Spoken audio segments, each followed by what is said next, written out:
Juges, chapitre 14. Samson descendit à Timna, et il y vit une femme parmi les filles des Philistins. Lorsqu'il fut remonté, il le déclara à son père et à sa mère, et dit, « J'ai vu à Timna une femme parmi les filles des Philistins. Prenez-la maintenant pour ma femme. » Son père et sa mère lui dirent, « N'y a-t-il point de femme parmi les filles de tes frères et dans tout notre peuple, que tu ailles prendre une femme chez les Philistins, qui sont incirconcis ?»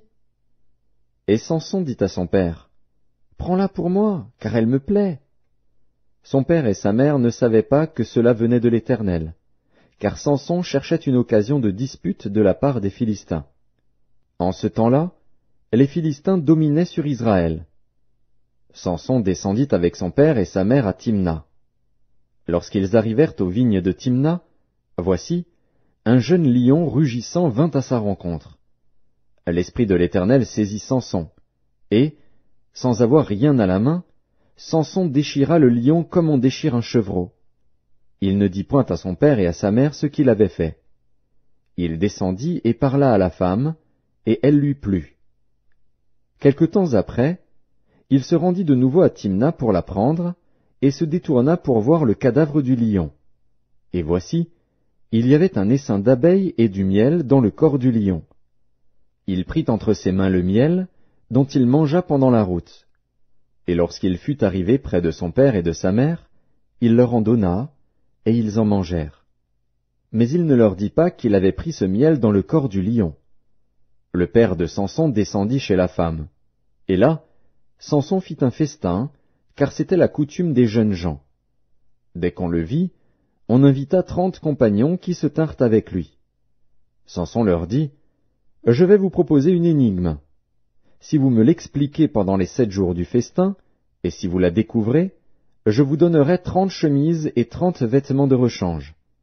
Mais si vous ne pouvez pas me l'expliquer, ce sera vous qui me donnerez 30 chemises et 30 vêtements de rechange. » Ils lui dirent, « Propose ton énigme, et nous l'écouterons. » Et il leur dit, « De celui qui mange est sorti ce qui se mange, et du fort est sorti le doux. » Pendant 3 jours, ils ne purent expliquer l'énigme.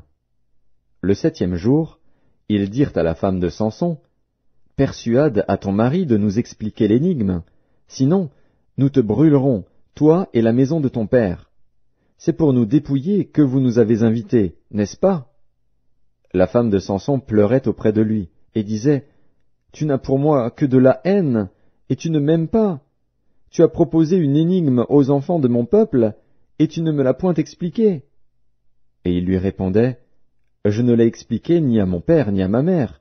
Est-ce à toi que je l'expliquerai ?» Elle pleura auprès de lui pendant les 7 jours que dura leur festin, et le 7e jour, il la lui expliqua, car elle le tourmentait. Et elle donna l'explication de l'énigme aux enfants de son peuple. Les gens de la ville dirent à Samson le 7e jour, avant le coucher du soleil, « Quoi de plus doux que le miel, et quoi de plus fort que le lion ?» Et il leur dit, « Si vous n'aviez pas labouré avec ma génisse, vous n'auriez pas découvert mon énigme. » L'Esprit de l'Éternel le saisit, et il descendit à Ascalon. Il y tua 30 hommes, prit leurs dépouilles, et donna les vêtements de rechange à ceux qui avaient expliqué l'énigme. Il était enflammé de colère, et il monta à la maison de son père. Sa femme fut donnée à l'un de ses compagnons, avec lequel il était lié.